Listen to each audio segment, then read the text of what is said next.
What is going on, everyone? Welcome back to Bubbles BuzzerBeater, the unofficial official BuzzerBeater YouTube channel.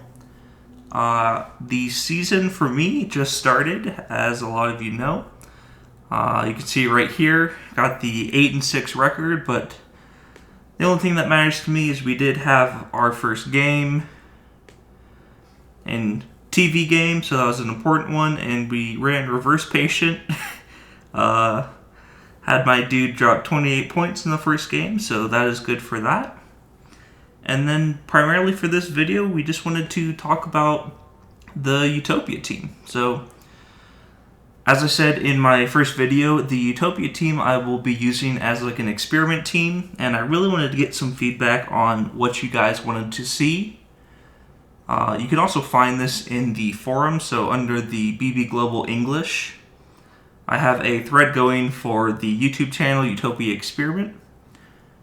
If you want to read through it, feel free to do so. There's a link on there for the YouTube channel as well. But I ran a poll, and it looks like people are mostly interested in the idea of this Utopia team becoming a 5-out spread offense with no true bigs. So, essentially what this would look like would be kind of like a point guard, shooting guard, for the 1 through 3 spots, and then like a small forward, power forward, or two sort of hybrid forwards for the big spots. But I did see a lot of votes for the full court press as well, and also the micronation. So I kind of want to balance those three aspects that people were mostly voting for, and I did kind of go through and assemble my team essentially. So to start off, a suggestion from Broken, he suggested that I knock out a couple of the achievements for my team. So I went ahead and, got rid of all my players on my team except for my 31-year-old for the old fart team achievement, which is if your entire roster consists of 30-plus-year-olds, then you get that. And then I went and fired him, brought on a 18-year-old, and got the achievement for Young Guns, where if everyone's 18 or younger on your roster, then you get that. I don't see it pulling up on the achievement page yet, but I believe they process those, every Monday or once a week. I'm not sure exactly what that looks like, but I went ahead and did that, and then I am excited about the trainees that we'll be working with for this experiment. So what we're looking at for the 4 players, you can see I only have 4 right here, so these are going to be the trainees that I have, and I'll talk a little bit about them 1v1, but essentially the plan is we'll probably keep 3 of these 4 long-term, and I'm not sure which one I'd probably let go of right now. But as you can see, 18, 19-year-olds, so we do have trainers to work with, but these will be the 4 players we're focusing on. And what I prioritized when I was looking at these trainees specifically was going to be the jump range, passing, and shot blocking combination for the 3. So you'll notice that all 4 of them have very high shot blocking, passing, and jump range. And the reason for that is for the first 5-6 weeks, maybe this entire season, I'll just be pounding through the 1v1 forwards training. And that'll fix basically any handling, jump shot, driving, inside shot issues. So you can see all of them are pretty solid. I think this driving and inside shot here on slow-mo, that'll go up. And then the atrocious inside shot and awful handling and inept jump shot doesn't look great right now, but all of those will be fixed pretty easily as we progress through this training process. So that is kind of the plan, is ironing out the 1v1 forward, and then the natural progression is to switch into outside defense. So it's nice to have that high as well, but the main things I wanted to look at were passing, jump range, and shot blocking. So for shot blocking, since we're going to have a very outside-oriented team, I want to make sure that everyone on my team has good shot blocking because we won't have that dominant defensive force inside like most traditional teams have. And then going through these players specifically,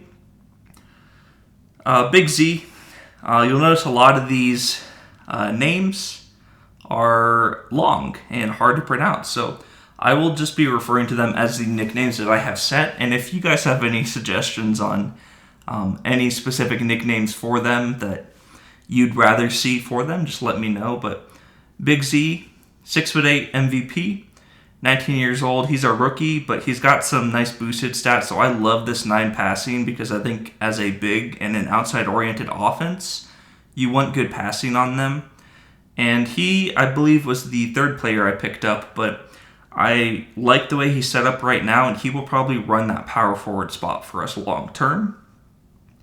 And then Ant right here, lower potential, so that's where looking at these two, Tank and Ant, it'll probably depend on how they're progressing and what the plan looks like towards the end of this season as to which one I'm keeping. I imagine I'll be keeping Slow-Mo and Big Z.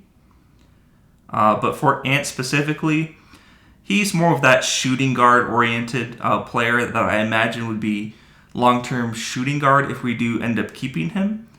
I do like the jump shot, jump range combination right now. Good passing, good shot blocking. Same general idea as all of the other players. But he is one that I actually paid up for in price a little bit.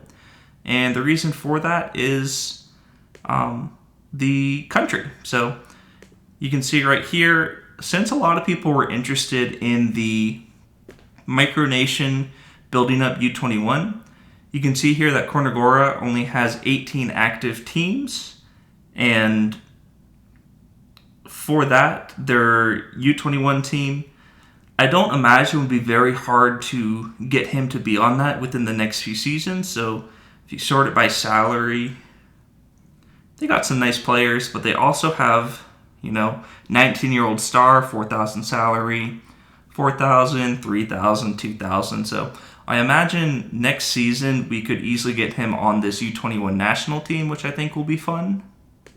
So that was another reason that I was interested in him. And then on top of that as well, we also have Tank, who is in a smaller country as well. Not quite as small, but Georgia is only going to have 57 active teams. And he's another one where I think he has a shot at the U21 team. He's a little bit further behind than the other players, so he would probably be the one that we move on from if we have to drop down to 3 draftees next season. And then Slow-Mo. So Slow-Mo is 6'6", good small forward height, superstar potential, which I think is fine. So superstar and MVP, I both like those. Perennial all-star is a little bit hit or miss for long term, but he's very balanced all around, and I imagine he will be our long-term small forward. So that is kind of the setup we have right now. In the upcoming weeks, I will look at adding on some more players because 4 players for the whole season is not sustainable. But the nice thing as well is that you can see we only have 10,000 to work with right now. But since the salary floor does not apply to new teams for their first 24 weeks, I can make a lot of money here in these next 24 weeks if I have salaries that are under the traditional salary floor. So you'll see that my total salary is going to be $47,000. And even the TV contract right here, $70,000.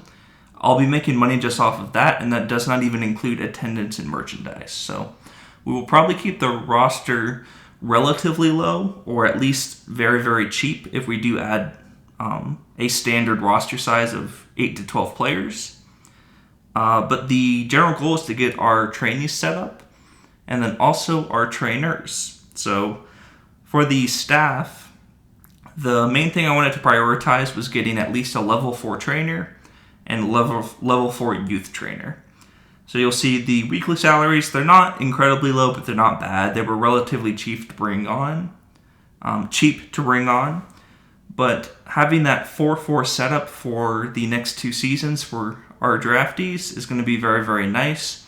And then I will look at upgrading the doctor here in the next week to at least a basic competent one, not the minimum skill level. But for now, we're just going to have the 2 trainers, and then hopefully no injuries this week. But here in the near future, we will look at upgrading that doctor as well. So going back to the roster, as I said, Tank's looking like the long-term point guard if we do keep him. And then Ant, shooting guard. Big Z, power forward. And Slow-Mo, the small forward. So you'll hear me refer to them as their nicknames. As I said, if you do have another suggestion on a nickname, feel free to let me know. But that is kind of the setup we have right now. I will progress through their training, looking at how many weeks we have left. Let's see. 1, 2, 3, 4, 5, maybe 7 weeks left of the season. So I'll probably do at least 4 or 5 weeks of 1v1 forward training, and I am set up right now. Let's see, we can switch this to 1-on-1 forwards, update that training. And then the 2 trainees that I'm going to prioritize the most are going to be Slow-Mo and Ant. So they're both 18, which is why I'll prioritize them a little bit more, and they are higher total skill points right now than Tank. So those are the 2 that I will prioritize first. So they'll see the first game in the week, and then the second game will consist of Big Z and Tank. And then if for some reason there's injuries or minute issues, then we do have a scrimmage that we'll work on. I might look at adding on 1 more trainee and have 5. I don't want to go the full 6 to fill every slot just because I feel like that's a lot to handle, but I will eventually look at adding a 5th on probably, and just use it as a money-making player. So train up a little bit and then end up selling for more cash later so that we can expand the arena, get a little bit more draft points. So also draft and scouting wise, I do have 7 points. That's what you start out with. And once we get going, I will probably up this to 2 points a week. We're going to leave it at 0 for now just for the econ update, but we will go through this as well and eventually add on some players that we can have who are actually our players and not via the transfer list. So that is the setup we have for now. These are the guys that you'll be seeing a lot of here in the future. So I'll give you updates probably every Friday, every other Friday, depending on when I can for their training and what they look like. But these are your guys. This is our core 4 going forward. So if you do have any other suggestions or questions in regards to this Utopia experiment, feel free to let me know. But for now, we're going to go for a 5-out system team with no true bigs, and then hopefully get at least one of these guys on the U21 team here in the next season or 2. So that's what we're rolling with for now. Thanks everyone for tuning in, and I will talk to you guys again really, really soon. Bye.